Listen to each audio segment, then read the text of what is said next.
Alors, bonsoir tout le monde, bienvenue aux rencontres de philosophie existentielle et réflexive. Nous sommes le 20 décembre, il est 18h30, heure de Montréal. Alors, un deuxième live aujourd'hui, une deuxième rencontre. Le sujet de ce soir, bien sûr, prendre le temps. Qu'est-ce que l'expérience de prendre le temps et pourquoi nous posons-nous cette question? Est-il important de prendre du temps pour soi? Faut-il prendre du temps pour soi? Et qu'est-ce que cela implique, le fait de prendre du temps pour soi? J'espère que vous m'entendez bien, que l'image est claire. Ici Mathieu Martel, directement du Loft du Philosophe à Montréal, près du marché Jean Talon, avec vous pour une deuxième fois aujourd'hui. Bonsoir à tous et à toutes. J'espère que vous vous portez bien. Bonsoir Fécel, bonsoir Rose, bonsoir Vanda. J'espère que tout va bien pour vous. Nous allons réfléchir ce soir sur la notion, sur l'expression, qu'est-ce que cela implique que de prendre le temps. Est-il important de prendre le temps? Et qu'est-ce qui nous amène à nous poser cette question-là? Prendre le temps. Et qu'est-ce qui s'oppose au fait de prendre le temps pour soi? Donc, rebonjour tout le monde. Bonjour à Mélanie, Isabelle, Fessel, Rose et Vanda. On est une douzaine ce soir pour ce second live de la journée avec Mathieu Martel, esprit libre, professeur de philosophie, auteur et philosophe, bien sûr. Je n'ai pas mes textes sur Augustin. On a une belle phrase de Saint-Augustin concernant le temps. Le livre 9 des Confessions est consacré à une réflexion sur le temps qui a inspiré des grands philosophes par la suite. On a aussi Bergson qui a réfléchi sur la notion de durée. Mais ce soir, je ne vais pas m'appuyer sur la pensée des autres. On va essayer de faire un effort réflexif ensemble pour pouvoir se questionner sur cette expérience de prendre le temps. Mais surtout nous demander qu'est-ce qui nous empêche de le prendre. Et qu'est-ce qui fait qu'on est incapable ou souvent en difficulté face au fait de prendre le temps pour soi? Salutations à Christine, salutations à Martin pour une deuxième fois aujourd'hui. Alors voilà, salut François, salut Pierre. Pierre nous dit qu'il n'a pas le temps, donc au revoir Pierre, à la prochaine. Donc voilà.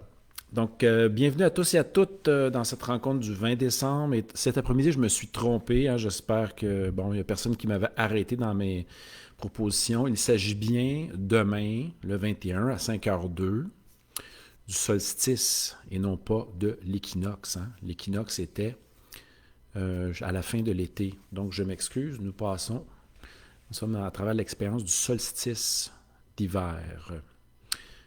Petite erreur que je confesse, que j'ai erreur produite cet après-midi dans le live. Donc ce soir, notre sujet, prendre le temps. Qu'est-ce que prendre le temps pour soi? Mais nous allons d'abord nous poser la question, à savoir, pourquoi cette question? Nous allons problématiser la question. Pourquoi en venons-nous à nous demander qu'est-ce que prendre du temps pour soi? Pourquoi nous posons-nous la question suivante? Qu'est-ce que prendre du temps? C'est une expression, bien sûr, que nous pouvons utiliser et même expérimenter. Pourquoi on en vient à se demander cette question-là? L'importance de prendre le temps. Hein? Est-il important de prendre le temps? Donc, je vous écoute là-dessus. Vous pouvez m'écrire, bien sûr. Donc, je vous pose 3 questions. La première, la première pour problématique, qu'est-ce qui nous amènerait à nous demander cette question-là? Hein, qu'est-ce que prendre le temps ou pourquoi est-il important de prendre le temps? Et après, on regardera la notion, est-il important? Qu'est-ce que le temps? Le temps, c'est une grande question, bien sûr, mais on va aller dans un mode expérientiel ici. Donc voilà, on va se demander, est-il important de prendre du temps? Pourquoi arrivons-nous quelquefois à avoir de la difficulté à prendre du temps? Qu'est-ce qui nous détourne de prendre du temps et est-il important de prendre du temps pour soi? Donc voilà des questions différentes. Et bien sûr, Je pourrais aussi m'attarder à la question qu'est-ce que le temps? Hein, je sais qu'on a eu un débat au début du siècle, bien sûr, entre Bergson et Einstein. Hein, le temps selon la mesure, le temps objectif, la mesure liée à l'instant avec Einstein et la notion d'expérience consciente de la durée avec Bergson. Mais je ne veux pas y aller d'un mode théorique, on y va juste d'un mode réflexif existentiel. Donc, salutations à tous et à toutes ce soir. Faisal, Martin, Pierre, François, Christine, Mélanie, Isabelle, Rose et Vanda qui sont avec nous. Vous pouvez me saluer, bien sûr. Et sachez qu'aussi, nous avons une autre rencontre. Bon, celle-ci n'était pas prévue, celle de ce matin, non, celle de ce midi non plus. Mais nous avons des rencontres prévues. Et bien sûr, nous nous verrons le 24 décembre à 13h. À 13h, heure de Montréal. Donc, il sera 19h en France. Et nous allons nous voir, bien sûr, aussi le 27 pour un tirage concernant 6 exemplaires de mon livre, donc de plusieurs livres. Le premier, Présence, qui est sorti en 2005, avec une réédition en 2012. La puissance de l'instant, sorti en 2012 avec une réédition en 2020. Il y a bien sûr la publication de La violence de l'éveil de Theodore Hammer, 2013, ainsi que Incident Shiva, 2014, Va boire du thé, 2015, et Mon petit nouveau, L'appel de l'être, 2020. Donc, tous ces livres, je vais faire tirer un exemplaire de chacun des livres. Le 27, il y aura un tirage au sort. Et on se voit aussi le 3 janvier pour discuter de la fameuse phrase, l'injonction horatienne, hein, cueille le jour, carpe diem. Donc, OK. On va commencer peut-être par un travail de définition. Isabelle nous amène une première réponse à la question « Qu'est-ce que prendre le temps ?» Pour elle, prendre le temps, c'est d'aller à son rythme. Un rythme, hein, son rythme intérieur. On pourrait avec cette proposition-là. Première proposition. Donc, prendre le temps, c'est d'y aller peut-être à sa manière, à son rythme, en considérant son être, sa manière de fonctionner, sa manière de procéder. Donc, c'est lié à la manière d'être. Intéressant comme point. Donc, que signifie l'expression pour vous? Bien sûr, on va essayer d'y aller, j'ai peut-être sauté des étapes, mais on va essayer d'y aller avec la définition. Tantôt, je vais demander de la problématisation, savoir pourquoi on se pose cette question-là. Peut-être parce qu'il y a plusieurs raisons, parce que les gens n'arrivent pas à trouver du temps pour eux, sont dépassés par les événements,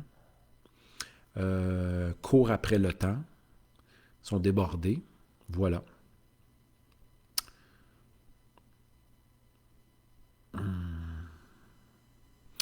OK, Eudes nous dit, il verrait une opposition entre le fait de laisser être le temps, hein, d'un côté. Donc, le temps, premièrement, peut-on l'arrêter? Est-ce que le temps nous traverse notre être? Est-ce que nous pouvons avoir un contrôle sur le temps? Et Eudes nous dit que, il pose la question, y a-t-il une différence entre laisser être le temps et le prendre? Hein? Donc, le laisser, c'est peut-être s'oppose au fait de le prendre. Et pouvons-nous saisir le temps? Hein, certains ont dit, mais le temps, c'est un instant hein, c'est, comment je peux dire, c'est le déroulement d'un instant, c'est la succession des instants. Si on le voit dans cette perspective-là de la mesure, il peut nous échapper. Hein, ce n'est jamais l'instant actuel. On est toujours face à un second instant. Donc, le temps peut nous échapper en ce sens. Mais quand on y va dans l'expression « avoir du temps pour soi »,« prendre du temps hein, », donc on y va avec l'expression « prendre ». Est-ce que ça ne veut pas dire, finalement, se permettre, s'ouvrir à des possibilités qui concernent notre être? Martin nous dit, on a de la misère à prendre le temps parce que peut-être notre vie hein, est trop sous le mode de la vitesse. Nous vivons notre vie trop rapidement. Est-ce que cela veut dire que nous avons un horaire trop organisé, que nous avons une vie trop structurée, surchargée d'éléments à accomplir. Hein? Serions-nous dans la perspective, dans le mode de l'action? Hein? Il nous manque de temps parce que nous voulons beaucoup agir, beaucoup accomplir, beaucoup réaliser. Martin dit par ailleurs, certes, on peut peut-être ne pas prendre, être capable de le prendre le temps de le saisir, il nous échappe, bien sûr. Mais en oubliant le temps, en se détachant de cette obsession du temps, de l'horaire, de l'agenda, de la mesure, hein, vu sur le cycle de la perspective de l'agenda, de l'horaire, on peut aussi l'oublier et davantage profiter. Martin Clairmoy, donc en oubliant le temps, développe un peu plus là-dessus, en oubliant le temps, on peut davantage profiter de quoi? Donc, comment on arrive à oublier le temps? Bon, certains vont commencer, regardez ici, je n'ai pas de montre. Certains peuvent commencer en délaissant la montre. Mais qu'est-ce que ça veut dire, abandonner le temps? On pense peut-être ici au temps de l'horloge, hein? Au temps organisé dans un calendrier. Voilà. Je vous écoute là-dessus. Merci de vos commentaires. Nous sommes présentement, il est présentement 18h45, presque 45 à Montréal, directement du Loft du philosophe, ici Mathieu Martel avec vous. On est rendu à un 9e mois d'échange en direct, hein, avec les conférences en direct sur Facebook Live. Donc, salutations à tous et à toutes qui êtes avec moi ce soir directement de Montréal. Voilà. Donc, on continue à réfléchir à savoir que signifie le fait de prendre son temps. On peut essayer de répondre à cela. Bonsoir Fadila. Que signifie, pourquoi manquons-nous de temps? Hein? Et qu'est-ce qui nous pousse à nous poser cette question-là? Qu'est-ce que prendre du temps pour soi, etc. Donc, Martin dit qu'en oubliant le temps, en se détachant de l'obsession de tout organiser selon la perspective du temps, on peut davantage profiter de la vie. Hein? Donc, se détourner du temps nous permet de profiter de la vie. Certains appelleront ça à la Spinoza, vivre selon la perspective de l'éternité. Hein? Ne pas s'identifier au temps de la mesure. Parce qu'on a plusieurs repères concernant le temps. On a le cycle des saisons qui peut nous indiquer que le temps passe. On peut aussi avoir le temps de l'horloge. On peut observer aussi le temps qui change selon les cycles de la nature. Et d'autres conceptions du temps, telles que le temps de la conscience pour Bergson, qui implique l'expérience vécue de chacun. Donc, on parle d'un temps, une perception de l'expérience, de la conscience du temps. Par exemple, vous êtes en bonne compagnie, vous discutez avec quelqu'un et vous vous rendez compte que vous pensez que que vous discutez depuis 1 heure, mais finalement, ça fait 3 heures. Par ailleurs, tantôt, j'ai vécu une expérience, j'ai discuté avec des collègues du café et on dirait que l'expérience du temps était vaste, mais finalement, ça avait pris peu de temps. Donc, c'est une expérience riche en échange, en intensité, mais on dirait que le temps n'avait pas passé rapidement, mais c'est comme un paradoxe inverse. Expérience intense, mais le temps ne passe pas rapidement. Donc, il y a des journées comme ça où vous regardez, mettons, l'horloge de votre montre et vous vous rendez compte que le temps passe soit très vite en cette journée ou très lentement. Que préférez-vous? Un rythme lent ou un rythme rapide? Tout dépendamment si aussi on s'ennuie avec soi-même. Hein? On a souvent hâte à certains rendez-vous, à certaines expériences qui s'annoncent dans le temps ou plus tard. Donc Isabelle nous dit, lorsque nous faisons une activité que nous aimons, le temps passe plus vite. Ah, intéressant. Donc, Eudes nous dit que prendre le temps, c'est saisir son temps d'existence, donc son temps d'existence propre, dans un ensemble. Donc, le passé, le présent, l'avenir. Ça nous ramène, bien sûr, à Augustin, à Husserl aussi, qui a réfléchi sur la notion de temps. Augustin, dans les Confessions, livre 9, parle que le temps se conjugue au présent. Il y a le présent passé, qui est de l'ordre de la réminiscence, du ressouvenir. Le présent présent, qui est un mode d'attention, une attention au présent. Et le présent futur, qui est un regard sous le mode de l'anticipation.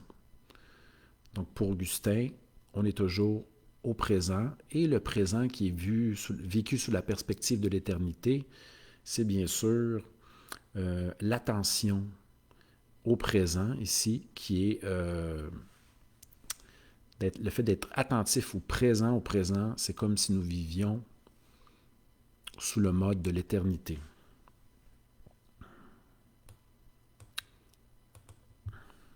Donc, Mélanie nous dit, prendre le temps signifie pour elle, prendre le temps, c'est de vivre ici et maintenant. Donc, attentif à ce qui est, mais on peut être aussi attentif à ce qui surgit à notre esprit, à nos désirs, à nos ruminations, etc.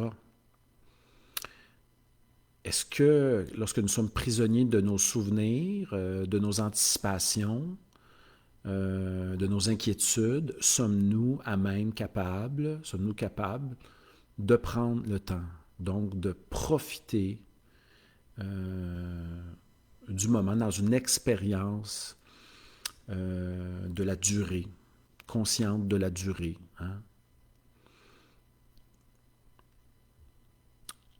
Donc, Christine nous dit que prendre le temps est aussi important comme il en est de la respiration. Vous savez qu'il y avait une expression qui est à l'origine même de l'étymologie de négociation, négocium, ne pas avoir de temps pour soi, être affairé. L'osium, c'est le temps pour se cultiver, pour se délasser, pour pratiquer ce que nous aimons, pour développer son esprit.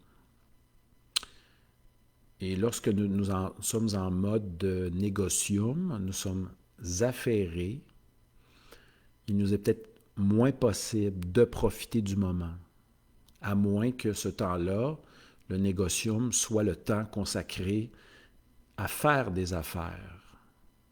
Donc, être affairé. Vous connaissez l'adage, l'avenir appartient à ceux qui se lèvent tôt. Donc, c'est pour maximiser l'emploi du temps pour pouvoir en tirer profit. Voilà, donc cela convient peut-être aux gens plus affairés, des gens actifs.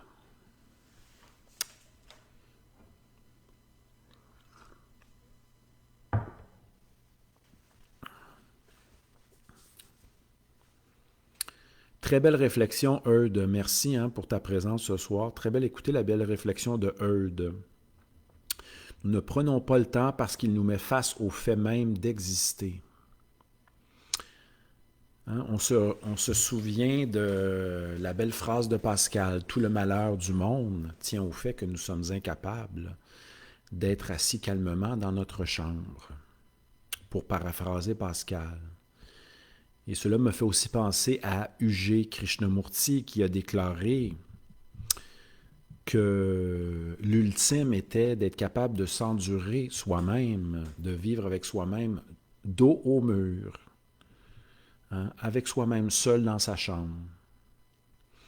Et lorsque nous sommes occupés, affairés dans les projets orientés vers l'avenir, au sens d'une forme de rentabilité en lien avec l'avenir, de réalisation de certains projets, nous éloignons peut-être du simple fait d'exister qui nous angoisse. Ce qui a fait développer chez Sartre la notion d'angoisse existentielle. Hein? Nous sommes libres, vivants, conscients que nous existons ici maintenant, et cela nous stresse. Sommes-nous capables de se coucher au sol, sur son fauteuil, simplement respirer sans ne rien faire? C'est un peu la pratique du yoga. Dans la pratique du yoga, on adopte certaines postures et on respire, on s'abandonne dans la posture. Hein? Le but n'est pas simplement d'exécuter parfaitement et de développer une souplesse extrême dans le yoga, mais bien sûr l'abandon dans la posture, dans le simple fait de respirer. Et cela peut-être nous fait peur. Hein? Schopenhauer, l'existence de l'homme oscille de gauche à droite, de droite à gauche comme un pendule entre souffrance et ennui. Le plaisir est bref. Le plaisir ne dure pas longtemps et souvent, comme dit Eudes, nous voulons tuer le temps au lieu de le prendre. Hein? Nous voulons remplir notre horaire, remplir notre calendrier, planifier. Hein? Les gens qui m'écrivent et me posent la question, qu'as-tu planifié pour la fin de semaine? Je n'ai rien planifié, car planifier n'est pas un verbe que j'accorde. Hein? Donc, certes, j'enseigne la philosophie, je corrige, etc. Je fais des lectures, mais cela se fait par passion, par vocation. Donc, je n'ai pas à me dépêcher pour tuer le temps pour finalement me sentir libre. Hein? Je me consacre à ce qui me plaît, à ce que j'aime. Et c'est peut-être, merci de eux d'apporter cette notion-là. Souvent, des fois, nous voulons fuir le moment parce que le moment nous angoisse. Nous voulons être occupés. Nous avons une attente aussi dans 20 jours. Hein. Attendons une réponse et nous voulons, d'ici là, tuer le temps pour ne pas vivre cette angoisse, ces sentiments, des fois, déstabilisants. Et nous voulons aussi, à la Schopenhauer, fuir l'ennui et la souffrance en se divertissant, en s'occupant, en s'évadant.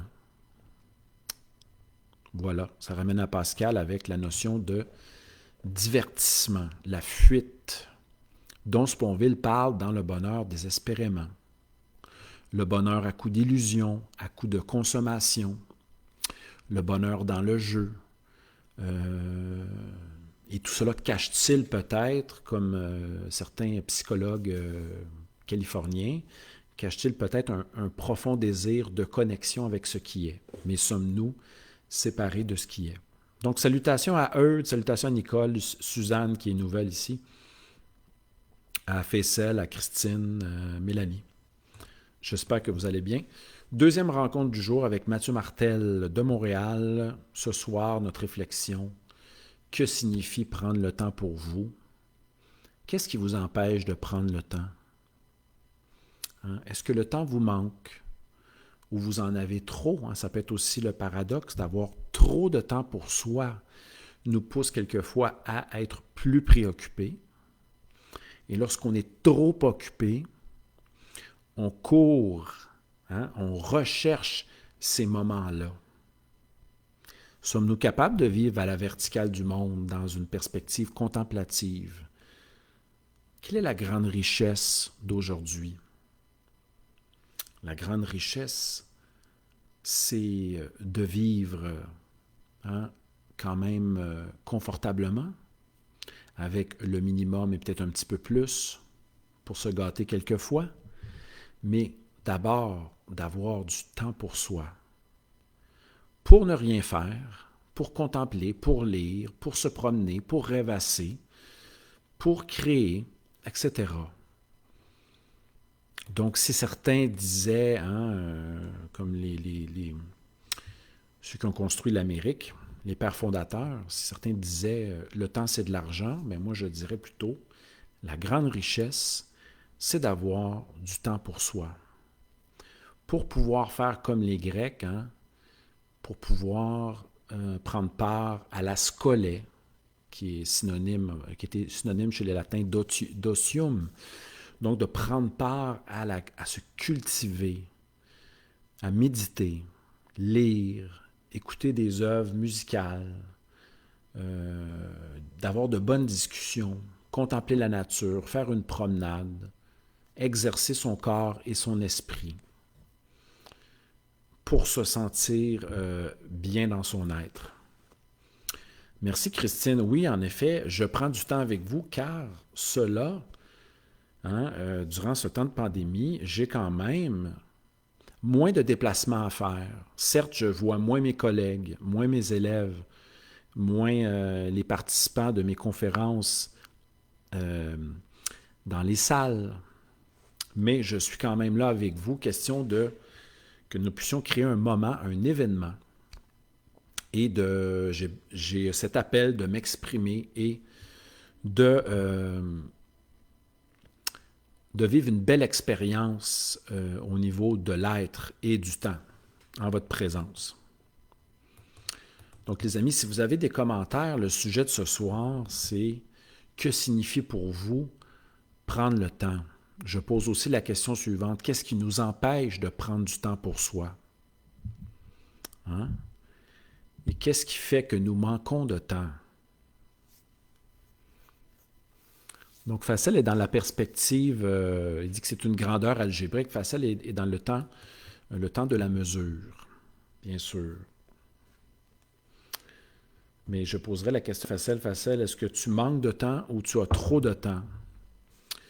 Ou que signifie prendre le temps pour toi? Qu'est-ce que cela signifie? Si vous aviez du temps, que feriez-vous? Pourquoi manquez-vous de temps?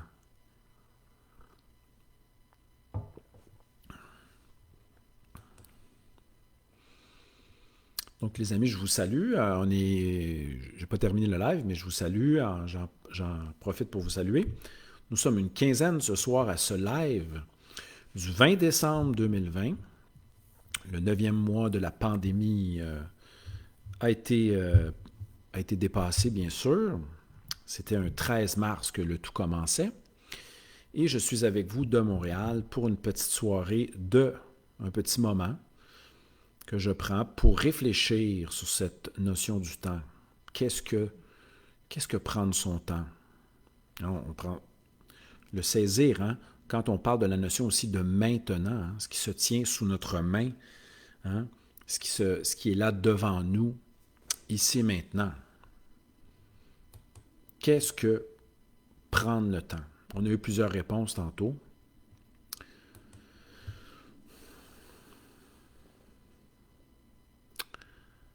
OK, donc Eudes, merci de ta participation, de tes commentaires fort inspirants.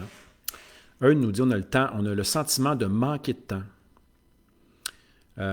Parce que la question du temps renvoie bien sûr à la question de la finitude et de la mort. Ah oui, c'est parce que nous sommes supposément des êtres finis que, oui, on se pose, qu'on pense, qu'on a peur de manquer premièrement sa vie, de passer à côté de l'essentiel, de manquer de temps pour s'accomplir. C'est la question de Clément Rosset. Attendez-moi quelques secondes, je vous reviens.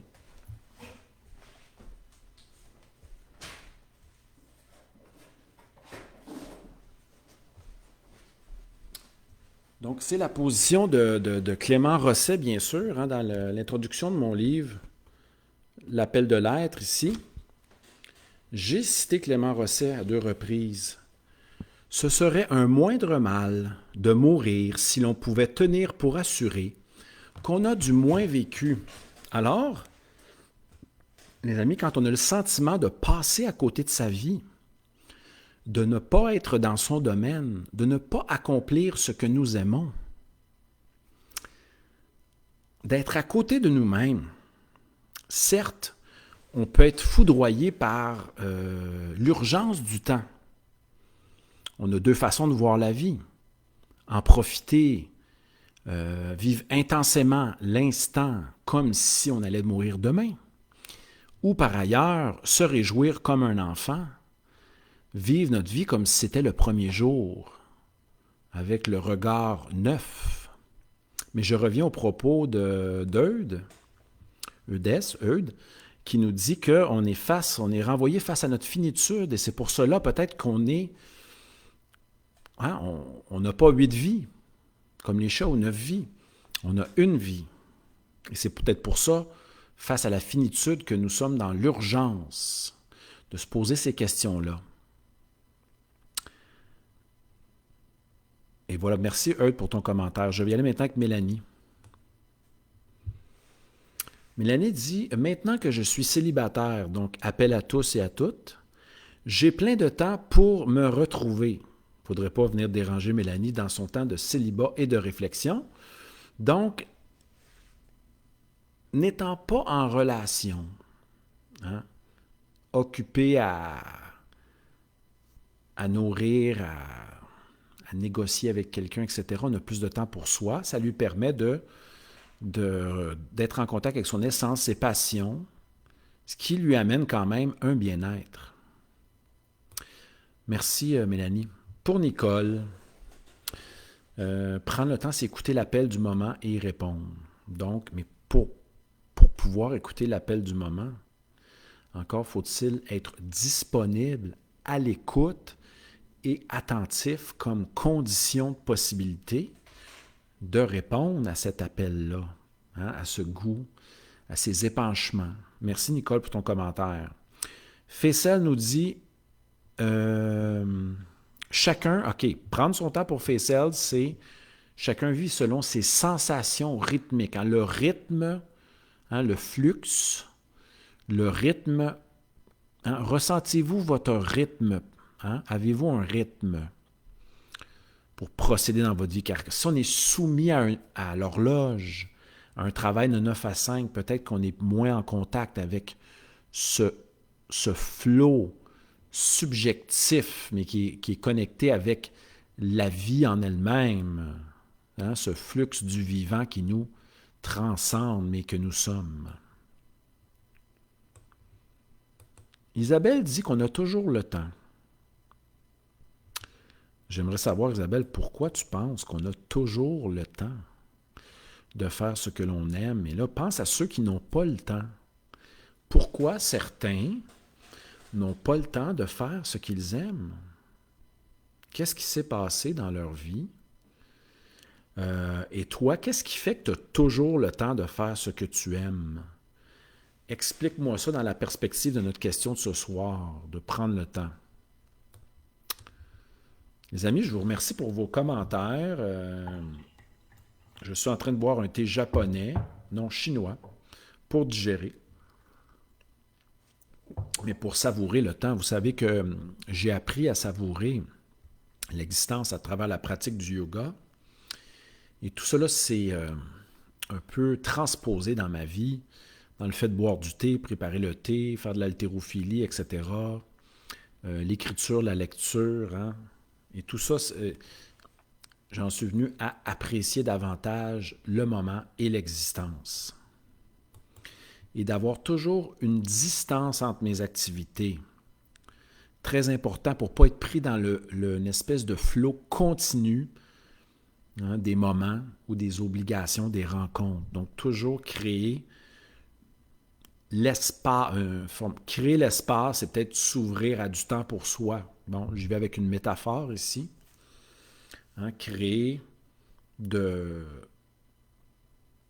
un vide entre ces rencontres, entre ces rendez-vous. Donc, Fadila. Fadila, dis-moi de quel coin tu es.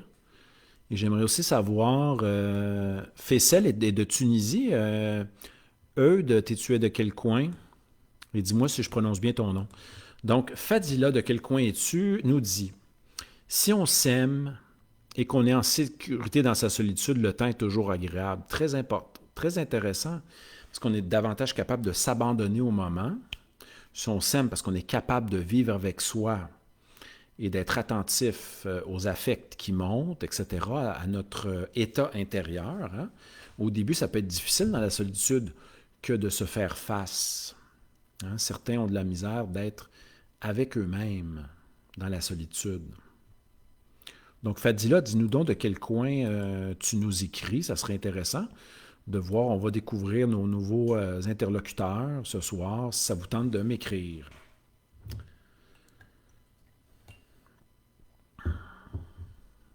Merci pour vos commentaires.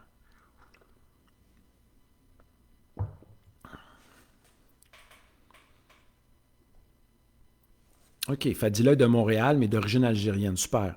Eudes est de Paris. Bon, ben, salutations à nos amis de Paris. Super, merci Eudes. Donc, le temps de l'enfant, selon Eudes, est clos et répétitif. Peut-être parce que le... Mais tu es sûr qu'il est répétitif, il n'y aurait pas de créativité. Hein? Nietzsche parlait de l'enfant. L'enfant est innocence et oublie. Il veut son propre monde. Il est innocence. Il répète ce qu'il aime faire. C'est vrai que l'enfant a un côté répétitif, bien sûr, dans ses passions. Merci, Eudes. Le temps de l'adulte est ouvert, donc angoissant. Ouvert. Donc, est-ce que ça veut dire qu'il y a trop de possibilités? Eudes nous dit aussi que le fait de ne pas prendre le temps, c'est le dénier. Donc, ce n'est pas... C'est peut-être le déshonorer, en quelque sorte. Donc, Fadila apprécie ce moment. Moi aussi, les amis, j'apprécie ce moment avec vous, même si je ne vous vois pas de façon directe. Je sais que vous êtes là. Merci d'être là. Ça fait des bons regroupements. On a plusieurs activités. Nous avons des rencontres du jeudi, mais là, on est en pause pour les rencontres du jeudi, hormis le 24, bien sûr, durant le temps des fêtes, mais ça revient au mois de janvier. Il y a plein de sujets. Allez voir dans la section événements de Mathieu Martel, philosophe. Donc, il y a plein de rencontres, même des rencontres Zoom le soir. Cependant, pour la France, peut-être qu'il va être un petit peu tard ici, mais peu importe, il y a des rencontres agréables. Donc, les amis, si vous avez des questions concernant notre problématique autour du temps, ne vous gênez pas pour poser des questions qui vous interpellent. Il ne faut pas se gêner. On est en mode de philosophie réflexive et existentielle, donc toujours dans une approche intuitive, ouverte, spontanée. Je me laisse être avec vous directement de Montréal, mais toujours dans le ici et maintenant. Donc, j'attends vos commentaires.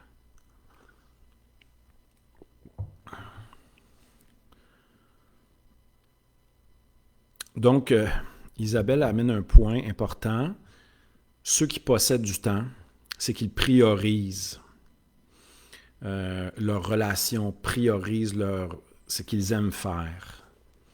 Donc, c'est peut-être, ça présuppose de se choisir. Hein, le choix absolu de soi comme absolu. Donc, c'est peut-être ce tournant-là s'opère sur une base de décision. Peut-être qu'il faut se décider et se permettre ce temps. Et si nous sommes dans un domaine ou dans des activités qui ne nous conviennent pas, peut-être en fin de compte d'être davantage à l'écoute de soi. Peut-être que l'écoute de l'être est en lien avec la notion de temps. Hein? Est-ce qu'on manque de temps lorsqu'on est dans son domaine, lorsqu'on œuvre dans un chemin qui est harmonieux? Voilà des questions à se poser.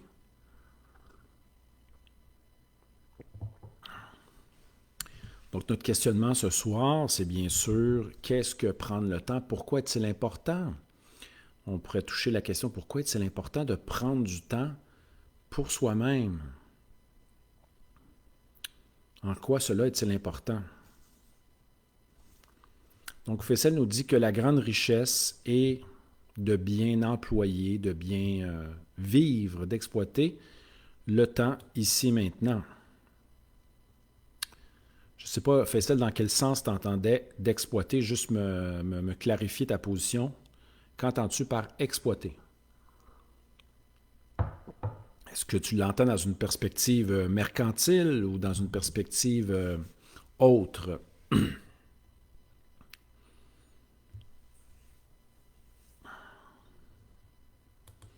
Donc, les amis, on se pose la question à savoir qu'est-ce que signifie prendre le temps pour vous et pourquoi, Isabelle, tu n'as pas répondu à ma question. Pourquoi, selon toi, certains individus n'ont pas le temps de faire ce qu'ils aiment et ce qu'ils désirent?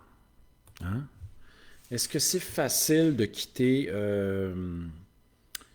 une vie malheureuse pour aller vers une vie heureuse? Hein? Donc, Isabelle, je te pose la question, pourquoi est-il difficile, selon toi, pour certains de trouver du temps ou de prendre le temps? Est-ce que tu as une réponse pour ça? Donc, les amis, vous pouvez répondre aussi. Hein? Qu'est-ce qui fait que vous avez de la difficulté à prendre le temps pour vous-même? Qu'est-ce qui rend ça difficile?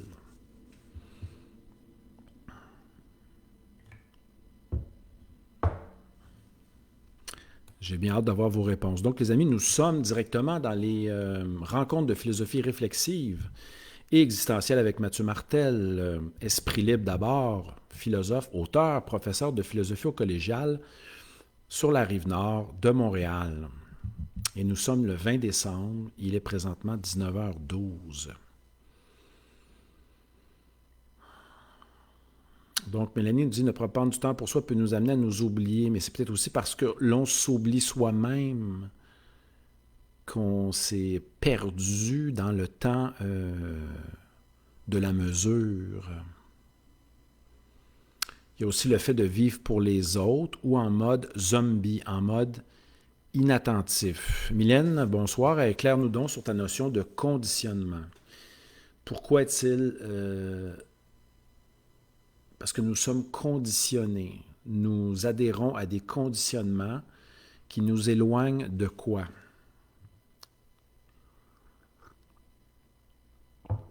Donc, se rappeler à soi-même, être attentif et conscient peut nous aider à peut-être faire mieux usage du temps.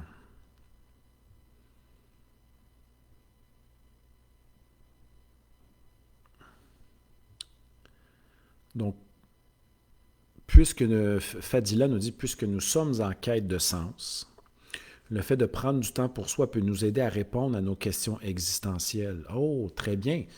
Donc, considérer nos questionnements existentiels, s'en occuper, changer notre vie, améliorer notre vie, notre qualité de vie aussi.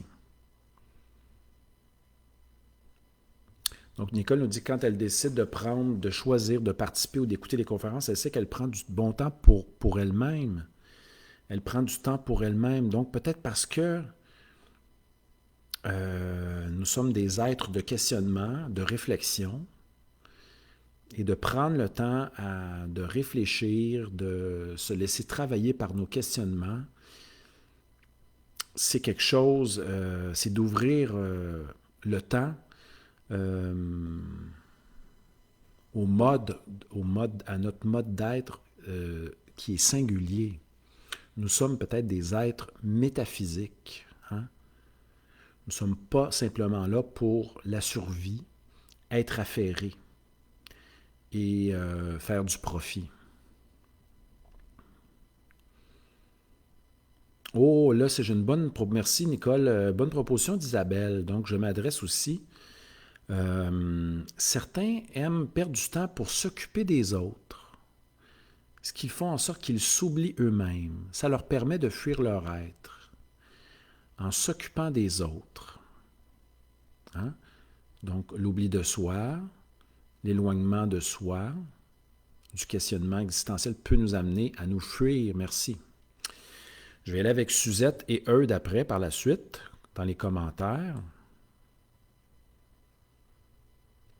OK, donc Suzette, propos très intéressant. Suzette, tu nous diras de quel coin tu nous écris, s'il te plaît, ça serait intéressant. Prendre le temps, c'est d'avoir la possibilité de pouvoir prendre du temps pour soi malgré les obligations. Hein, c'est de se permettre, tu sembles peut-être, oui, c'est se le permettre malgré nos obligations. Ça va peut-être ouvrir quelque chose dans notre être pour nous ressourcer. Hein, souvent, prendre le temps, quand certains attendent le temps des vacances, donc ils attendent le temps où ils n'ont pas d'obligation. Très bon, Suzette, comme point. Hein, c'est hormis les obligations, est-ce que je prends du temps pour mon être? Ça veut dire que il y a les obligations dans la perspective de la survie, etc. Mais nous sommes au-delà de la survie.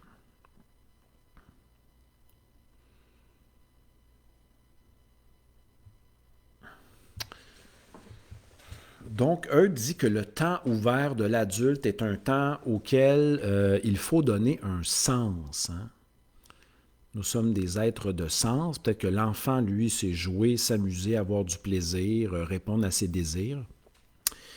Mais en tant qu'adulte, nous sommes appelés à être des donneurs de sens. Donc, rien de plus difficile que de donner du sens, car le sens est arbitraire, mais bien sûr, mais nous pouvons, comme disait Sartre, être des donneurs de sens, nous pouvons nous inventer et bâtir, être des êtres créateurs de sens, malgré l'absurdité. Aller au-delà de l'absurdité et peut-être se réjouir malgré tout. Merci Suzette. Donc Suzette est de Montréal, Eudes est de Paris. Nous avons bien sûr Fadila qui est à Montréal, Mylène aussi. Et Faisal est en Tunisie. Donc, super rencontre ce soir sur la réflexion sur le temps. Donc, les amis, on y va avec quelques petits derniers commentaires. Merci d'être là. Et on a répondu à plusieurs questions. On a ouvert. Hein, l'important, c'est d'avoir ouvert la réflexion autour de les questions diverses. Pourquoi manquons-nous de temps? Qu'est-ce qui nous empêche de prendre le temps? Qu'est-ce que cela veut dire que prendre le temps? On n'a pas touché vraiment la définition fondamentale du temps, mais c'est intéressant. OK. Donc, le temps est relatif. C'est sûr que lorsque, Isabelle nous dit qu'on peut trouver le temps long dans certaines situations, et on peut trouver par ailleurs que le temps passe trop de vite quand on est en bonne compagnie, etc.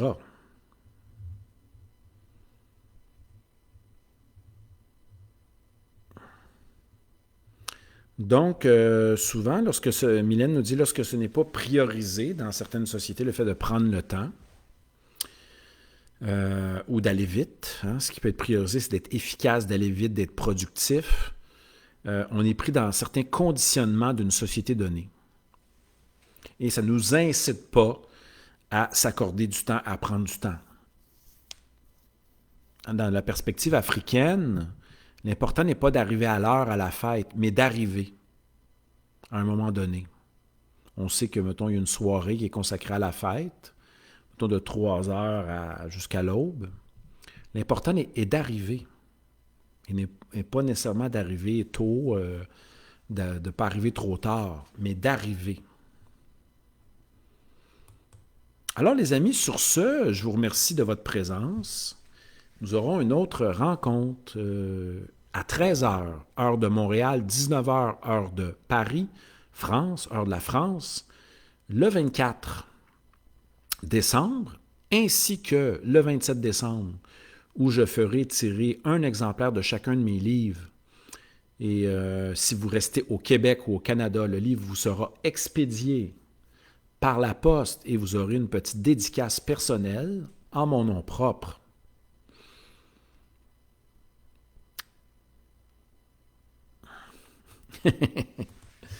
Et nous nous reverrons aussi, bien sûr, peut-être de manière spontanée, ponctuelle, mais on sera là aussi le 3 janvier pour réfléchir sur le Carpe diem d'Horace. Ça touche quand même notre sujet de ce soir.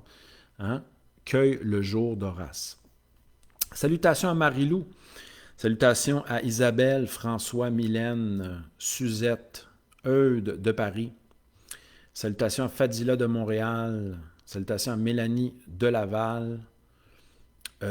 Aussi, nous avions avec nous Faisal de Tunisie, Nicole de Québec, François de Québec, Isabelle de Québec et Christine de Montréal, Martin du Nord, hein, près de l'ashram de Shivananda. Et bien sûr, nous avions aussi Vanda de Montréal. Merci pour vos commentaires. Merci à tous et à toutes. Merci à Isabelle, à Isou. À bientôt. À la prochaine. Portez-vous bien. Prenez soin de vous. Prenez du temps pour vous-même. Et j'ai bien aimé ma soirée en votre compagnie. Merci d'être là. Je continuerai de vous offrir des lives. Et soyez attentifs sur ma page Mathieu Martel Philosophe. Je fais des petites annonces ponctuelles quand je fais un live. Vous allez voir dans ma section événements. Vous pouvez apprécier chacun des événements. Vous allez avoir un rappel la journée même. Au revoir et comme disait Socrate, prenez soin de vous. Accordez-vous du temps de qualité pour vous-même. Au revoir. Bye bye.